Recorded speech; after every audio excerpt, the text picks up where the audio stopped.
তোমাদের সকলকে myths of ম্যাথে স্বাগত জানাই। তো আজকে আমাদের পঞ্চায়েত সিরিজের পিআইকিউ এর লাস্ট লেকচার।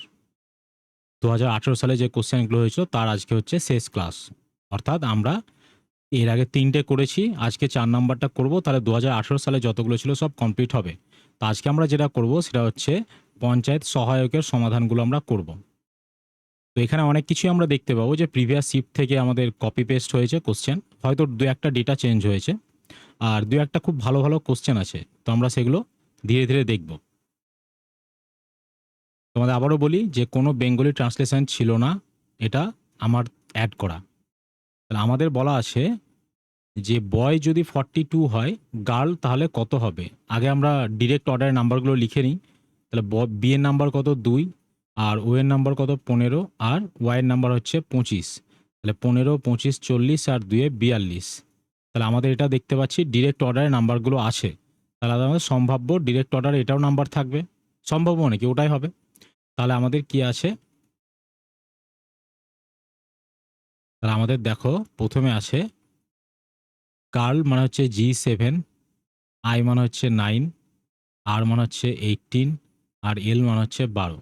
18 আর 12তে কত হচ্ছে 30, 30 আর 9 এর সাথে 16, 30 প্লাস 16 আমাদের 46 আসছে। তাহলে 46 আমাদের অ্যান্সার মার্ক করে দেবো, বেরিয়ে যাব পরেরটাতে। The number of girls in a class is 5 times the number of boys. তাহলে গার্লস আর বয়েজের রেশিও কী দেওয়া হয়েছে, বলা হয়েছে 5 টাইমস গার্লসের সংখ্যা, কার, বয়েজের। তাহলে বয়েজ যদি 1 হয় তাহলে আমাদের গার্লস কত হবে, গার্লস হবে 6। এরপর বলেছে which of the following can not be the total number of children in the class. বলা হয়েছে কোনটা টোটাল নাম্বার অফ চিলড্রেন হতে পারে না। তাহলে টোটাল নাম্বার অফ চিলড্রেন আমরা যদি রেশিওর টার্মে দেখতে যাই, 6 আর 7 ইউনিট। ও সরি সরি সরি, আমার ব্রেনে ওটা খেলছিল, মানে ডিরেক্ট ফাইনাল অ্যান্সার খেলছিল বলে হয়েছে। আমাদের 5 টাইমস বলা আছে। তাহলে টোটাল নাম্বার অফ চিলড্রেন কি, রেশিওর টার্মে হচ্ছে 6। তাহলে আমাদের চিলড্রেনের সংখ্যা 6-এর মাল্টিপ্লাই হতে হবে, কারণ আমাদের এরকম তো নয় যে একটা অর্ধেক ছেলে আছে, তা তো নয়, হয় কমপ্লিট থাকবে নয় থাকবে না। তার মানে আমাদের 6 অথবা 6-এর মাল্টিপল থাকতে হবে। তাহলে 6-এর মাল্টিপল দেখো, এটা 6-এর মাল্টিপল, এটা 6-এর মাল্টিপল, এটা নয়, এটা আমাদের 6-এর মাল্টিপল। তাহলে এইটাই আমাদের কোনো রকমভাবে ক্লাসের ছেলেদের সংখ্যা হতে পারে না। তাহলে এটা আমাদের অ্যান্সার। তাহলে পরের কোশ্চেনটা আসবো, find the volume of cuboid. Cuboid মানে হচ্ছে একটা আয়তঘনক, মানে হচ্ছে এরকম একটা শেপ।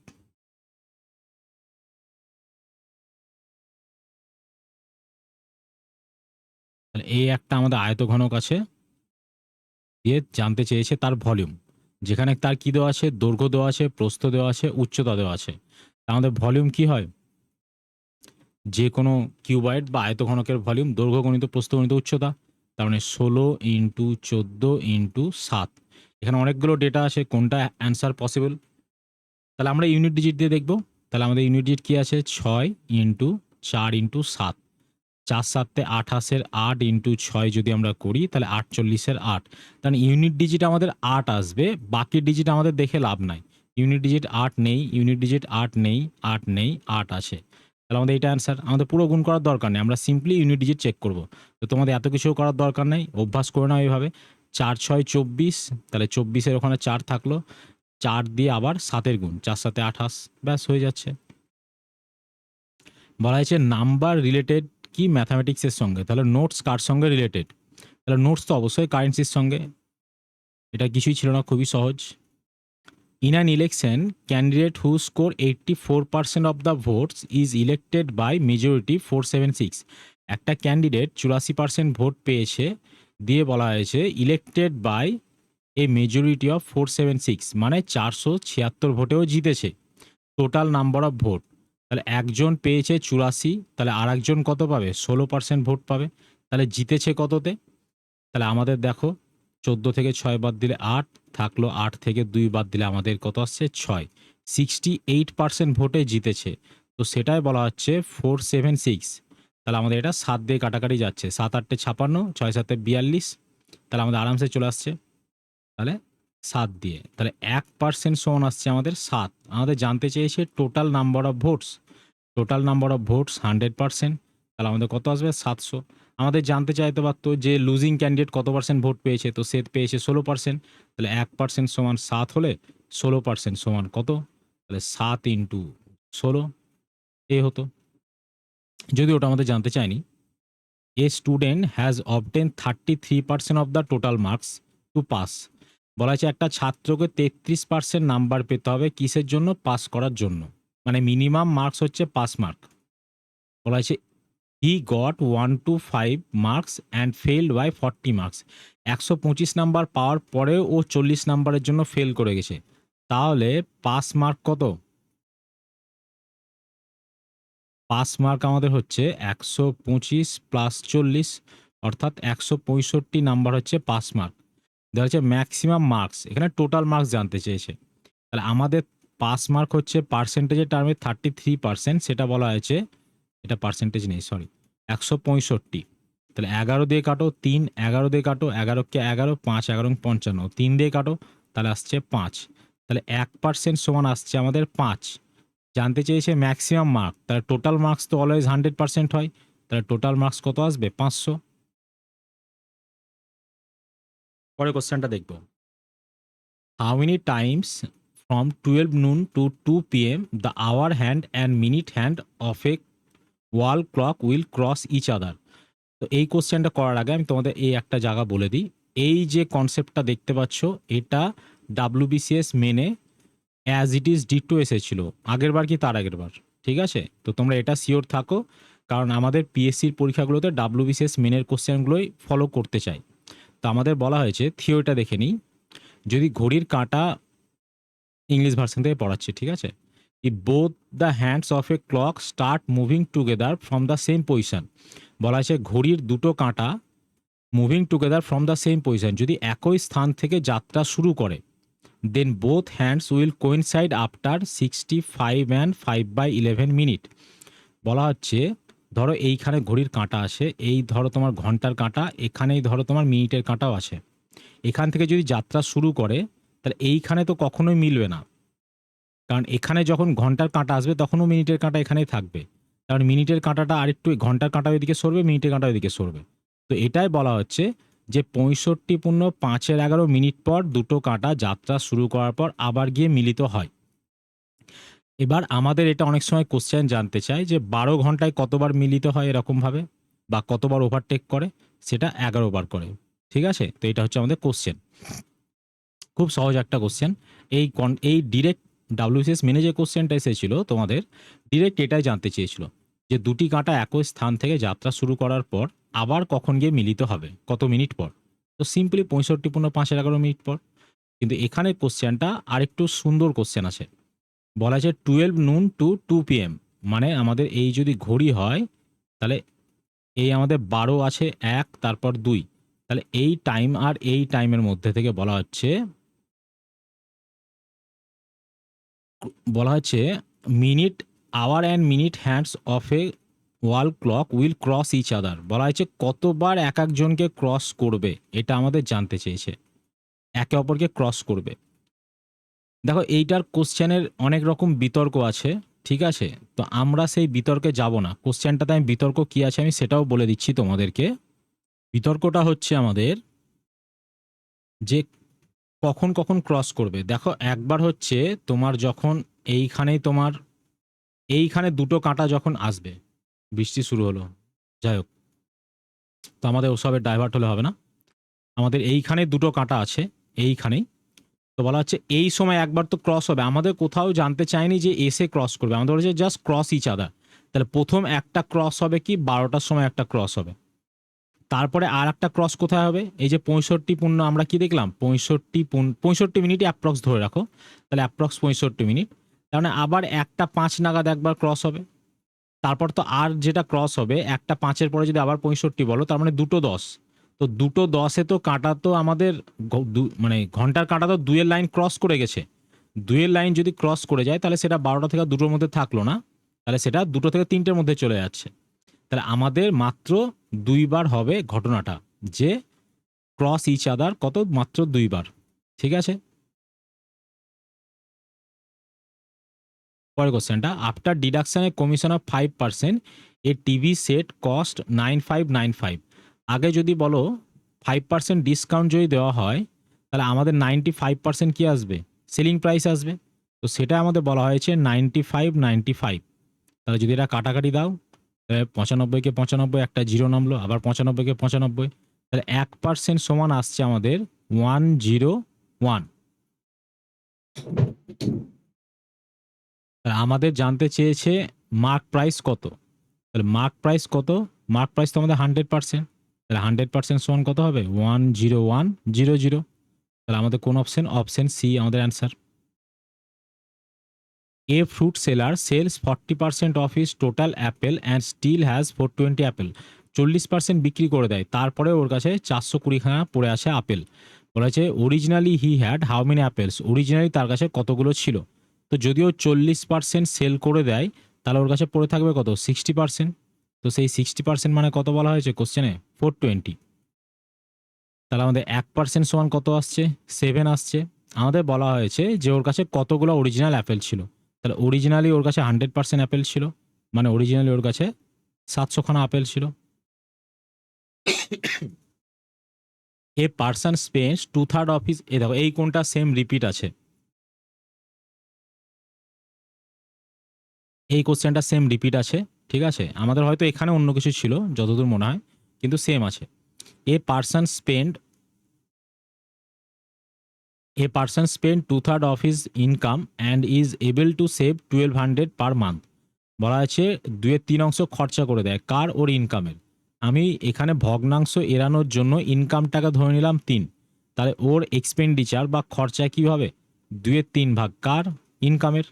তাহলে ওর খরচা আসলো 2 ইউনিট, তাহলে ওর সেভিংস কত হবে, 3 - 2 অর্থাৎ 1 ইউনিট। তো আমাদের কোশ্চেনে বলা হয়েছে সেভিংস করে 12। Find is per month expenditure, per month expenditure আমরা কি জানি 2, তাহলে কত আসছে 12 × 24। আমরা জিরো নিইনি, দরকারও নেই। 5% অফ, এগুলো তো খুবই সোজা। 5% জানতে চেয়েছে কার, 25%-এর, কার, 1600 টাকার। তাহলে আমাদের দুটো জিরো কেটে যাচ্ছে, 25 দিয়ে যদি কাটি 4, 4 4 16, তাহলে 4 5 কত আসছে আমাদের 20 আসছে অ্যান্সার। পরে কোশ্চেনটা আসবো, কি বলেছে আমাদের, the ratio of the radius of 2 circle is 5:4। তাহলে দুটো সার্কেলের রেডিয়াস বলা হয়েছে আমাদের 5:4। তাহলে হচ্ছে what is the ratio of their area, এরিয়ার রেশিও, আমরা এরিয়া কি জানি পাই আর স্কোয়ার, যে কোনো সার্কেলের এরিয়া। তাহলে ওদের এরিয়া রেশিও কি হবে, pi r1 square is to pi r2 square. তাহলে এখান থেকে আমরা করে নিতে পারবো, এখান থেকে তো আমরা সহজেই করতে পারবো, কিন্তু এখানে এইভাবে নয়, এইভাবে করতে গেলে কোশ্চেনগুলোতে সময় বেশি যাবে, যদিও পাই পাই ক্যান্সেল আউট হয়ে যাচ্ছে। ঠিক আছে, তা তোমার কাছে আছে r1 square is two r2 square. তাহলে এখানে 5 স্কোয়ার মানে 25 আর 4 স্কোয়ার মানে 16। তো তোমাকে এইভাবে ফর্মুলার উপর জোর দিতে হচ্ছে, সার্কেলের ফর্মুলা, বা এখানে কোনো কিছুই ভাবার দরকার নাই। আমাদের একটা বেসিক কনসেপ্ট, আমাদের লেন্থ আছে, যদি তুমি এরিয়ার কনসেপ্ট জানতে যাও, যে কোনো এরিয়া মানে কি হয়, যে কোনো এরিয়া দুটো লেন্থের গুণফল তো, বা আমরা বলতে পারি এল স্কোয়ার। তার মানে মানে যদি আমাদের লেন্থ রেশিও দেওয়া থাকে তাহলে আমরা এরিয়া রেশিও কি বলতে পারি, যে সেটা ওই সাইডের রেশিওর স্কোয়ার। যে আমাদের L1 L2 লেন্থ দেওয়া আছে, তাহলে ওদের এরিয়া রেশিও কি হবে, L1 তার স্কোয়ার আর L2 তার স্কোয়ার। এবার এখানে তোমাকে একটা দেওয়া আছে, কি যেন বলাটাকে,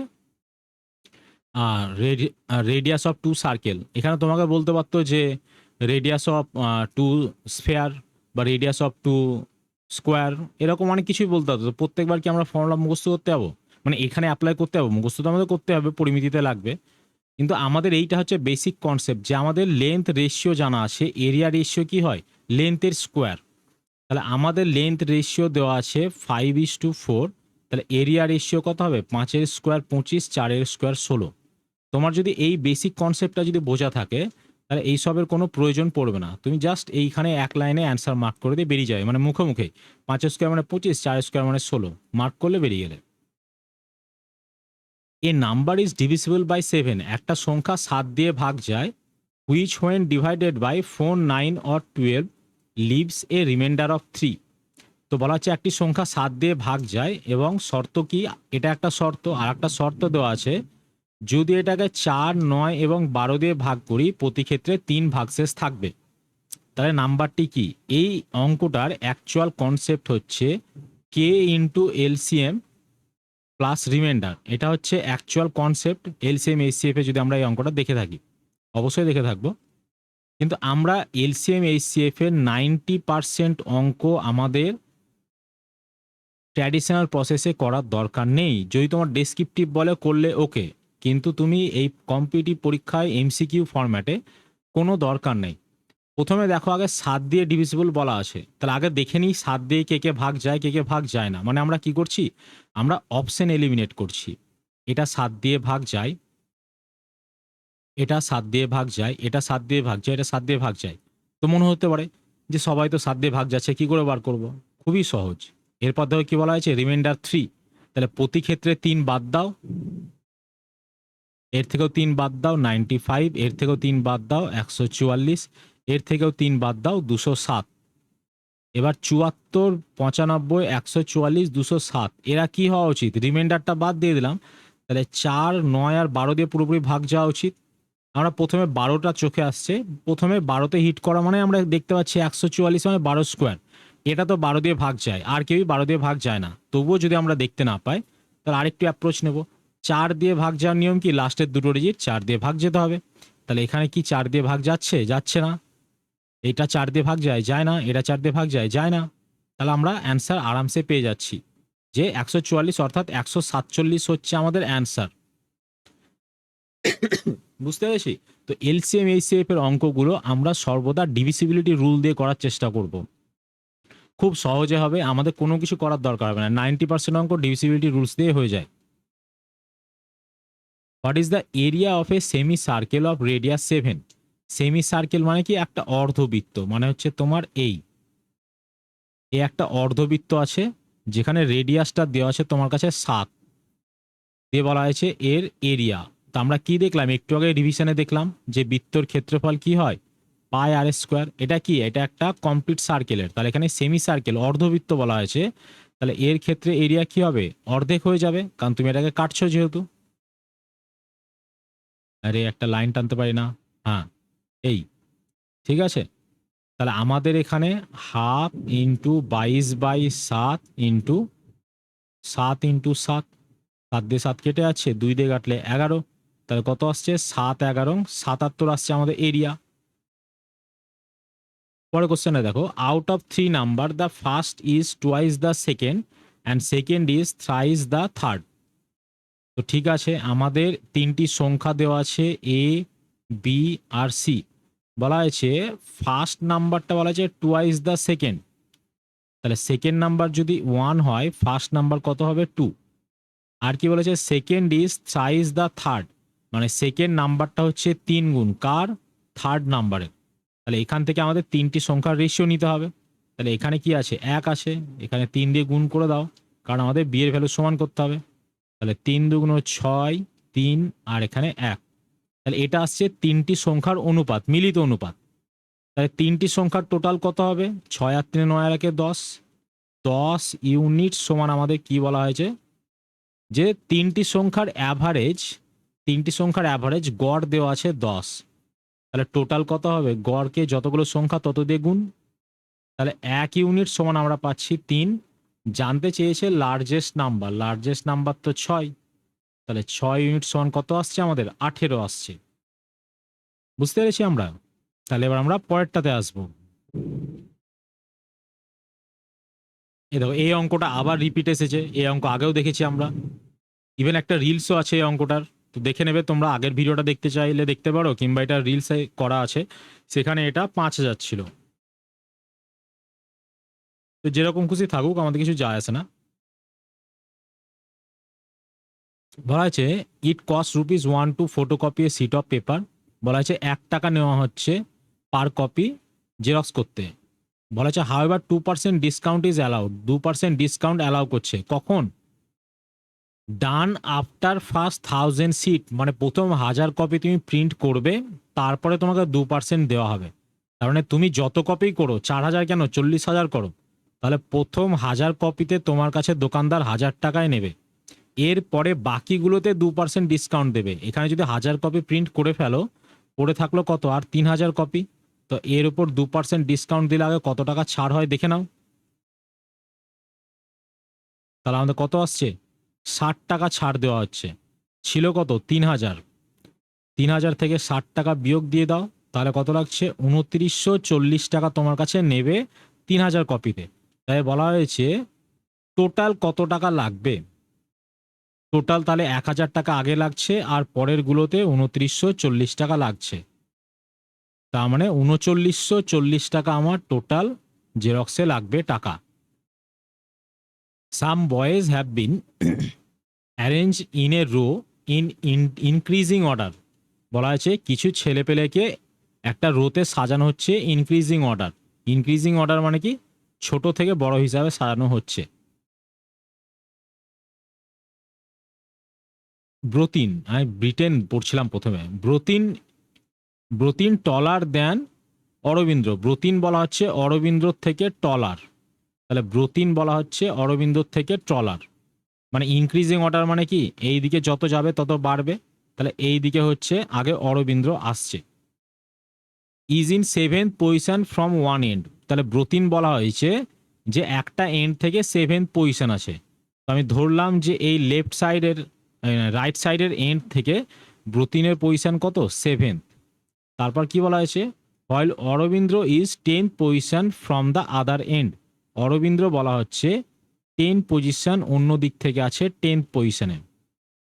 আদার এন্ড বলা আছে if there are just 3 boys between Arabinda and Bratin, তাহলে ব্রতিন আর অরবিন্দর মাঝখানে 3 জন আছে, 1 জন 2 জন 3 জন।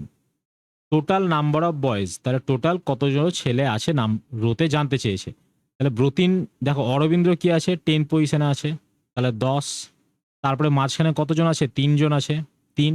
আর এদিক থেকে কাউন্ট করলে কি, ব্রতিনের পজিশন কত, 7 নাম্বার পজিশন, তাহলে 7 যোগ করে দিলাম, তাহলে 7 আর 3 10, 10 20, তাহলে মোট 20 জন ছেলে আছে। এবার এই কোশ্চেনটাতে একটা ভুল আছে, যে এখানে ওভার মানে, এখানে বলে দিই কোশ্চেনটাতে ভুল তোমরা নিজেরাই বুঝতে পারবে। যদিও আমাদের এইভাবে ধরতে হবে, কোনো ওভার, আর একটা অল্টারনেটটা আমি বলে দিই, তারপরে তোমরা বুঝতে পারবে। অরবিন্দ্র ব্রতিন মাঝখানে 3 জন আছে, এইখানে ব্রতিন দিয়ে বলা হয়েছে যে Bratin 7th position from one end. তুমি এই দিক থেকে ধরে নিলে যে ব্রতিন 7th পজিশন আছে, আর বলা হয়েছে Arvindra is 10th position from the other end, তুমি অরবিন্দ্রকে এই দিক থেকে ধরলে যে 10th পজিশন আছে। তাহলে টোটাল স্টুডেন্ট কত আসছে, 7 + 10 মাইনাস এই একটা ছেলের ওভারল্যাপ মানে ডবল কাউন্ট হয়েছে, এখানে 3 জন ডবল কাউন্ট হয়েছে, এখানে আবার 1 জন, তাহলে মোট 5 জন ডবল কাউন্ট হয়েছে। তাহলে 17 - 5 অর্থাৎ কত আসছে, 12। তাহলে আমাদের এখানে 12 অ্যান্সার আসছে, আবার 20ও অ্যান্সার আসছে। এবার প্রবলেমটা কোথায়, প্রবলেমটা হচ্ছে যে এখানে কোথাও বলা হয়নি the total number of boys in the row maximum না মিনিমাম। এই কোশ্চেনটাই দেয়, মানে আমি এই কোশ্চেনটা নর্মালি যেটা তোমার এসএসসি বা রেলওয়েতে যেটা থাকে, সেখানে কি করে দেয়, ম্যাক্সিমাম স্টুডেন্ট কত থাকবে সেটা জানতে চায়, অথবা মিনিমাম জানতে চায়, যে মিনিমাম কতগুলো স্টুডেন্ট পসিবল। তো ম্যাক্সিমাম কতজন পসিবল, 20 জন, মিনিমাম কতজন পসিবল, 12 জন। কিন্তু আমাদের এখানে কোনোটাই বলে দেওয়া নেই ম্যাক্সিমাম না মিনিমাম, ঠিক আছে। বা লেফট রাইট যদি মেনশন করা থাকতো তাহলে আবার সুবিধা হতো, যে একটা লেফট এন্ড রাইট এন্ড, তাহলে আমাদের সুবিধা হতো, তাহলে অ্যাকিউরেট আসতো। তো এখানে আমরা 20 মার্ক করব। কারণটা কি, কারণ হচ্ছে যদি তোমার কিছু বলা না থাকে, তাহলে ইন জেনারেল আমরা নন ওভারল্যাপিং কেস ধরবো। আর যদি ম্যাক্সিমাম মিনিমাম বলা থাকে, তাহলে তো আমরা সিওরজি কোনটা ধরতে হবে। কিন্তু এখানে বলা নাই ম্যাক্সিমাম বা মিনিমাম, তার জন্য আমরা ধরে নেব যে কোনো ওভারল্যাপিং হয়নি। ঠিক আছে, যেমন এখানে ওভারল্যাপিং হয়েছে, আমাদের ধরে নিতে হবে কিছু বলা নেই মানে নো ওভারল্যাপিং। ঠিক আছে, যেহেতু আমাদের কিছু বলা নেই, তার জন্য আমরা কোনো ওভারল্যাপিং ধরছি না। কিন্তু হ্যাঁ, কোশ্চেনটাই যদি বলো, কোশ্চেনটাই চ্যালেঞ্জ করা যেত, মানে চ্যালেঞ্জ করা যাবে যদি এরকম কোশ্চেন হয়। হাউ মেনি লিটার্স অফ, তবে যদি এরকম পরীক্ষা আসে তাহলে আমরা কি করব, নো ওভারল্যাপিং কেস ধরে এগোবো। কারণ ওরা যদি এটাকে অ্যান্সার নেয় তাহলেও যেন আমরা ঠিক করে আসতে পারি। কারণ ইন জেনারেল যদি কিছু বলা না থাকে তাহলে নো ওভারল্যাপিং কেস হিসাবে ট্রিটমেন্ট করা হয়। How many liters of pure acid are there in 8 liter of 20% solution. তো বলা হয়েছে পিওর অ্যাসিড কতটা আছে, একটা 8 লিটারের সলিউশন আছে, যেখানে 20%-এর সলিউশন মানে আর কিছুই না, অ্যাসিড আছে 20%। তাহলে 8 লিটারে 20% যদি তুমি বার করতে যাও তাহলে 8 দুগুণ 16 1.6, এটা আমরা আরামসে বলে দিতে পারি। তো যদি বলতেও না পারি তাহলে দেখে নিই, 8 দুগুণ 16 10 মানে 1.6। ঠিক আছে, খুব ভালো একটা question. Rajib বাইজ goods worth 6650। Rajib কিছু জিনিসপত্র কিনছে যেটা 6650 টাকা দাম, এটা বলা হয়েছে। তারপরে কি বলেছে আমাদের দেখো, after getting the rebate, he pays sales tax 10%। বলা হয়েছে রিবেটটা পাওয়ার পরও 6% সেলস ট্যাক্স পেমেন্ট করেছে। Find the amount he will have to pay for the goods. তাকে কত টাকা পেমেন্ট করতে হবে। আগে আমাদের কোশ্চেনে এই একটা জিনিস যে আমাদের কোশ্চেনের ল্যাঙ্গুয়েজকে ছাড়া যাবে না। কোশ্চেনের ল্যাঙ্গুয়েজ বলে দেবে কি কাজ করতে হবে। তাহলে বলা হয়েছে রাজীব একটা জিনিস কিনবে যার ওর 6650, মানে যার দাম হচ্ছে 6650 টাকা আছে। তা বলা যায় 6%-এর রিবেট দেওয়া হবে। তাহলে 6650 টাকার উপর আগে কত টাকা রিবেট পাচ্ছ সেটা দেখে নাও। 6650 তার উপর 6% কত হয় দেখে নাও। তাহলে এ আসছে, একে 5 দিয়ে কাটো 2, একে যদি 5 দিয়ে কাটো 5 তেরং 65, 5 তিনে 15, এখানে কত আসছে 3। তার মানে 133 ইন্টু 3 টাকা, অর্থাৎ 3 তিরিক্ষা 9, 3 তিরিক্ষা 9, 3 একে 3, 399 টাকার রিবেট পাচ্ছ। কত টাকার ওপর? 6650 টাকার ওপর। তাহলে 399 টাকা রিবেট দিয়ে দাও। তাহলে আমাদের আসছে 1, 40 বাদ দিলে 25, 6, 6251 টাকা আমাদের আসছে জিনিসটার দাম। বলা আছে এরপর ওকে সেলস ট্যাক্স পেমেন্ট করতে হবে 10%। এই 10% বার করা যে কোনো ডেটার খুবই সহজ। যদি তোমার ধরো 1 2 3 4 দেওয়া আছে, এর 10% মানে কি? এটা তো 100%। তাহলে 10% মানে কি হবে? সিম্পলি দশমিক এক ঘর এখানে আছে দশমিক, যেটা এখানে সরে চলে আসবে, যেমন 123.4। তাহলে এখানেও 10% জানতে চেয়েছে, মানে 625.1। তাহলে আমাদের এটা আসছে। তাহলে আমরা বের করে নেবো 625.1। যদি আমাদের কি যোগ করতে বলেছে, যেহেতু এই ট্যাক্সটা পেমেন্ট করতে হবে তাহলে এই টাকাটাকে এক্সট্রা দিতে হবে। তার মানে 0.1, দেখো 0.1 এর কাছে আছে, তো এটা হওয়ার সম্ভব না। তবু আমরা দেখে নেব, অ্যাপ্রক্সিমেশন নিতেই পারে ওরা। 5 আর 1 6, 5 আর 2 7, 6 আর 2 8, তাহলে 6876.1। ব্যাস, আর কিছু নেই। কোশ্চেনটা আরেকবার বলে দিচ্ছি। রাজীব বলা হয়েছে 6600 টাকার একটা দামের জিনিস কিনবে বলে ঠিক করেছে। দেখো 6% ছাড় পেয়েছে, কিন্তু তারপরে বলা হয়েছে ওকে 10%-এর কি বলা হয়েছে, রিবেট দিতে হবে। ঠিক আছে, এটা আমাদের বলা আছে। দিয়ে বলা যায় ফাইন এই 10%-এর ওকে কি সেই 10% ওকে ট্যাক্স দিতে হবে। 6%-এর রিবেট, 10%-এর ট্যাক্স দেওয়া আছে, তাকে কত টাকা পেমেন্ট করতে হবে। তাহলে তুমি আগে দেখে নিলে যে রিবেট কত টাকা আসছে, 6% মানে কত টাকা হলো, সেটা বাদ দিয়ে দিলে। দিয়ে তোমার বলা যে 10% ট্যাক্স দিতে হবে, তাহলে 10% অ্যাড করে দিলে, তাহলে তোমার বেরিয়ে যাচ্ছে। এবার এই অঙ্কটা যদি তুমি ভাবো যে তুমি ডাইরেক্ট অ্যাপ্রোচ নেবে এত কিছু না করে, তাহলে আমাদের খুব সহজভাবে হয়। ঠিক আছে, আমরা ডাইরেক্ট অ্যাপ্রোচ নিচ্ছি। 6650 এটা আমাদের আছে, দিয়ে বলা হচ্ছে যে 6%-এর রিবেট দেবে। 6%-এর রিবেট দেবে মানে প্রাইস কত, 94% হবে। এরপরে বলা হয়েছে 10%-এর ট্যাক্স দেবে। 10%-এর ট্যাক্স দেওয়া মানে কি, 110% এখন ওকে পেমেন্ট করতে হবে। তাহলে এই আসছে, বুঝতে পেরেছি কোশ্চেনটা? এই একটা জিরো একটা জিরো, এই দুটো জিরো কেটে যাচ্ছে, আসলো। এরপরে তুমি এটাকে আবারও 5 দিয়ে কাটো, 5 দিয়ে কাটলে কি আসবে 20, 5 দিয়ে কাটলে কত আসবে 5 তেরং 65, 5 তিনে 15 আসলো। এরপরে আরেকটু কেটে নাও, 2 দিয়ে কাটলে 10 আসছে, একে যদি 2 দিয়ে কাটো তাহলে তোমার আসছে কত, 4 দুগুণ 8, 7 দুগুণ 14, তাহলে তোমার আসছে 133 ইন্টু 47 ইন্টু 11/10। তার মানে নিচে 10 থাকা মানে একটার পর দশমিক আসবে। আমরা এবার ইউনিট ডিজিট দিয়ে সলভ করব। 7 একে 60, 7 একে 7 আর 3 7 21। তার মানে আমাদের লাস্ট ইউনিট ডিজিট কত আসবে? 1 আসবে। কিন্তু এখানে 10 আছে মানে একটার পর দশমিক। তার মানে লাস্টে 0.1 থাকতে হবে। 0.1 কোন অপশনের কাছে আছে? অপশন এ তে আছে। আমরা এইভাবে সলিউশন করে নিতে পারি, যে আমাদের এত কিছু দরকারই নেই। চলো পরের কোশ্চেনটা বলা আছে, which of the following is not a quadratic equation? কোনটা কোয়াড্রেটিক ইকুয়েশন নয়? কোয়াড্রেটিক ইকুয়েশন মানে কি? কোয়াড্রেটিক ইকুয়েশন মানে হচ্ছে সেটাকে এই ফর্মেটে থাকতে হবে, a X square plus B X plus C equal to 0। সেখানে এ নট ইকুয়াল টু 0 এটা আমাদের হতে হবে, এ নট ইকুয়াল টু 0।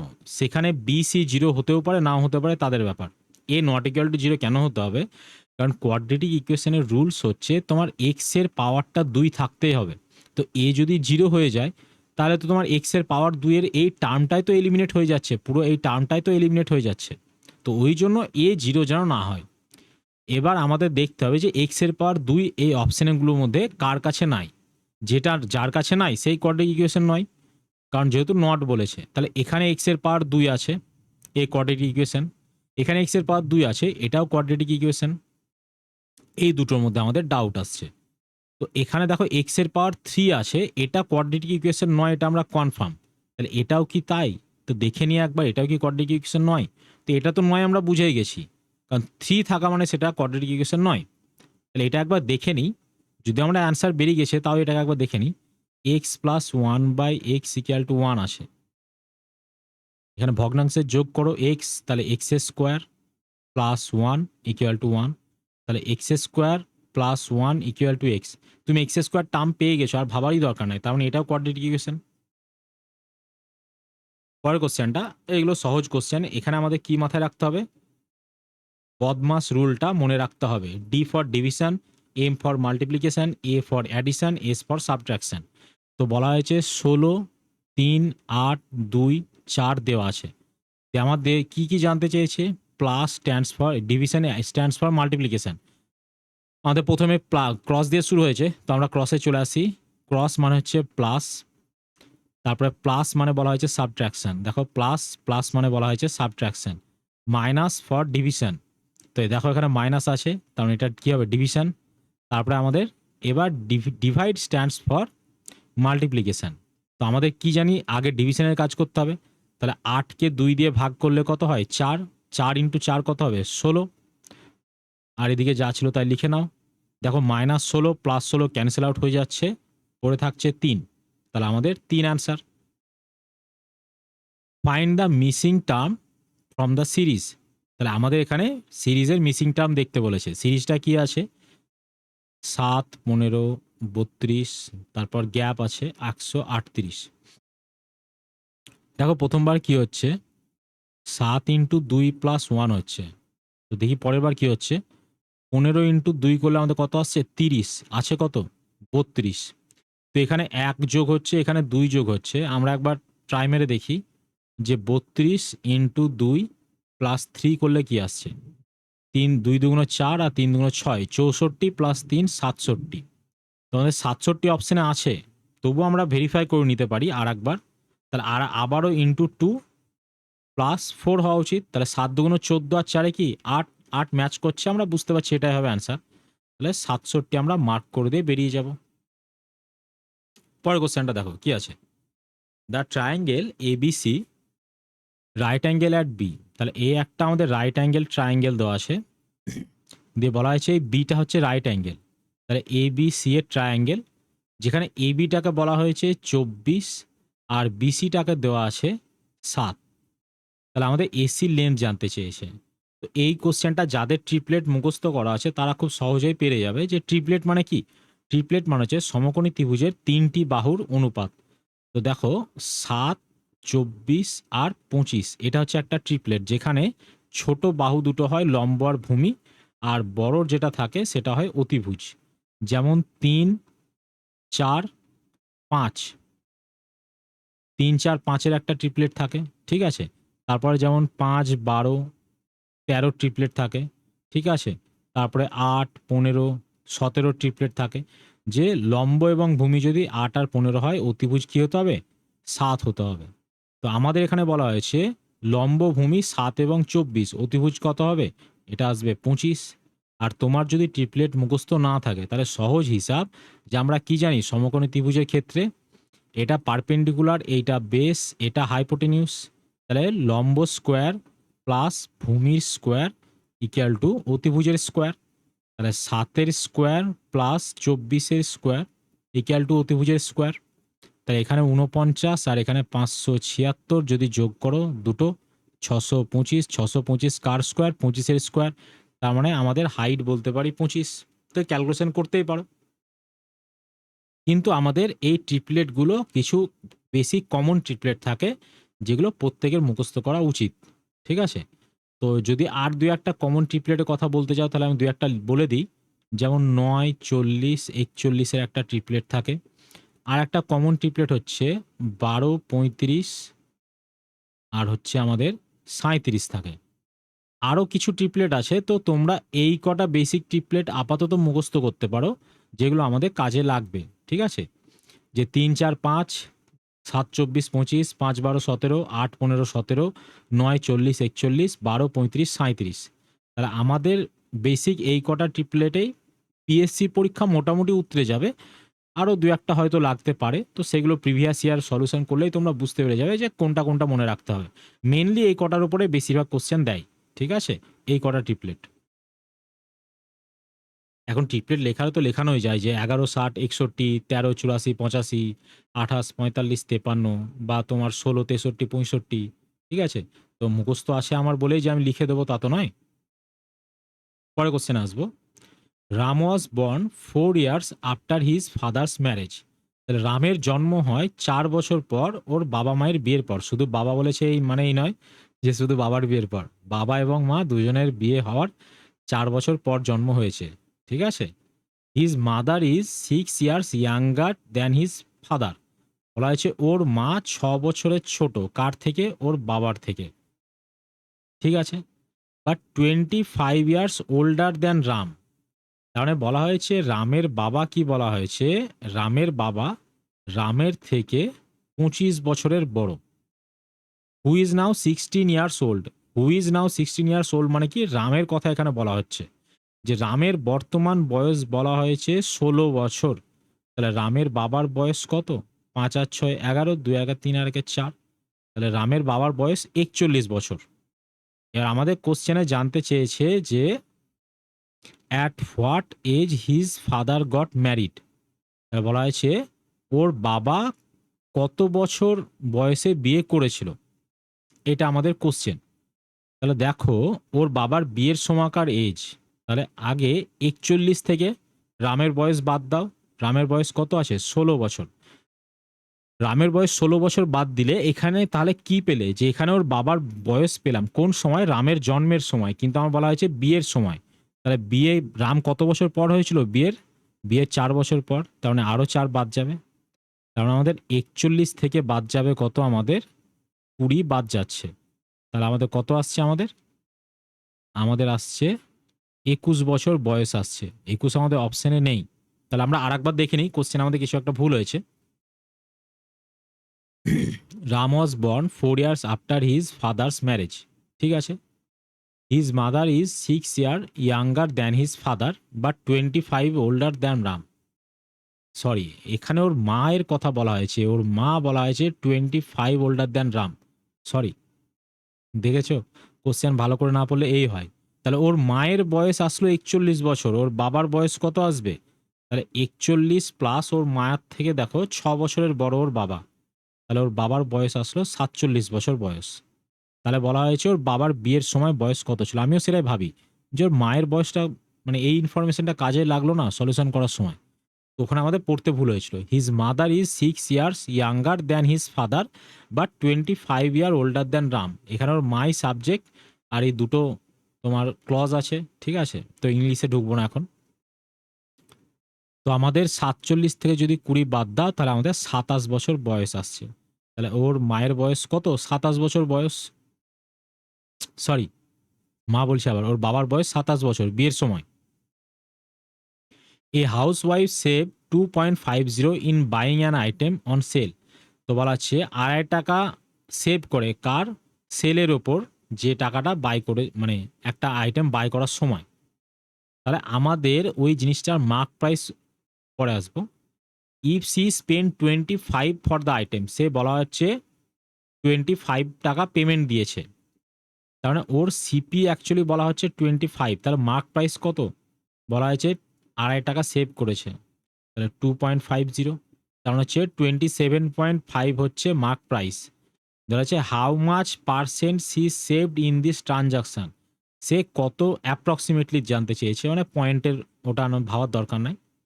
তাহলে আমাদের বলা হয়েছে সে কত পার্সেন্ট সেভ করেছে, ঠিক আছে? কত পার্সেন্ট সেভ করেছে মানে কত পার্সেন্ট ডিসকাউন্ট পেয়েছে। তো 2.5 রুপিজের ডিসকাউন্ট পেয়েছে কার ওপর? 27.5 রুপিজের ওপর। তাহলে এ আসছে। তাহলে দশমিক একটা উঠে যাচ্ছে, দশমিক উঠে যাচ্ছে। যদি 25 দিয়ে কাটো তাহলে 10 আর এখানে 11। তাহলে আমাদের আসছে 100/11% ডিসকাউন্ট পেয়েছে। এবার এখানে ৯, ১১, ৯৯, 9.9 একদমই নয়, 9.09 হয়। তবুও আমি দেখাচ্ছি যে এই 100/11 মানে কি হয়? ৯, ১১, ৯৯ থাকলো কত? 1/11। তাহলে 11 9 পূর্ণ 1-এর 9%। এই যে 1/11 আছে, এই ভগ্নাংশ পার্টটা, এটা তো 0.5 এর থেকে ছোট, আমরা তো জানি। 0.5 মানে কি 1-এর 2 থাকতে হতো। তো 0.5 এর থেকে ছোট। আমাদের যদি আমাদের 9.4 ভ্যালু হয় কোথাও, তাহলে সেটাকে আমরা কি লিখি? অ্যাপ্রক্সিমেশন এ 9 লিখি। কিন্তু যদি আমাদের 9.6 আসতো, তাহলে অ্যাপ্রক্সিমেশন এ সেটাকে আমরা 10 লিখতাম। তাহলে এখানে 0.5 এর থেকে ছোট, তার মানে এটাকে 9 ই লিখতে হবে। তার মানে ওর ডিসকাউন্ট কত? 9%। দেখো এখানে 10% ও ছিল, যাতে ক্যান্ডিডেট ভুল করে ফেলে, সেই জন্যই দেওয়া থাকে এগুলো। তো আমাদের কি আসছে? 9.09% এরকম টাইপের আসছে। তো আমরা 9% অ্যাপ্রক্সিমেট আসছে। তাহলে এখানে আমাদের পঞ্চায়েত সহায়কের 25টা কোশ্চেন, চলো থ্যাংক ইউ। তো আমাদের এখানে পঞ্চায়েত সহায়কের 25টা কোশ্চেন কমপ্লিট হয়েছে। তাহলে আমাদের পঞ্চায়েতের সমস্ত কোশ্চেনগুলো কমপ্লিট হলো। এরপরে যতদূর সম্ভব তোমাদের আইসিডিএস এর পরীক্ষা হওয়ার কথা আছে। তো আমি যদি পারি তাহলে তোমাদের আইসিডিএস এর সমাধানগুলো করিয়ে দেবো। আর আরেকটা কথা তোমাদের সকলকেই বলছি, যে তোমরা যেটা করবে আগামী পিএসসি পরীক্ষার জন্য প্রিপেয়ার হওয়ার সবথেকে ইজিয়েস্ট ওয়ে হচ্ছে প্রিভিয়াস ইয়ার করো। WBCS মেইনসের যে কোশ্চেন কটা আছে ম্যাথের, 2014 থেকে 2023 এর মেইন যে কটা হয়েছে, এই সব কটা করে ফেলো। ঠিক আছে? তারপরে আদার্স পরীক্ষা নিয়ে বসো। দেখবে খুব সহজে তুমি অনেক কিছু পেরে যাচ্ছ। কারণ প্রচুর অঙ্ক দেখবে প্রিভিয়াস ইয়ার থেকে ডিটো কমন আসে। তোমাদের শুধু পড়ার উপর ডিপেন্ড করছে। ঠিক আছে, চলো আজকে এখানেই থাকলো। আবার তোমাদের পরের ক্লাসে দেখা হবে।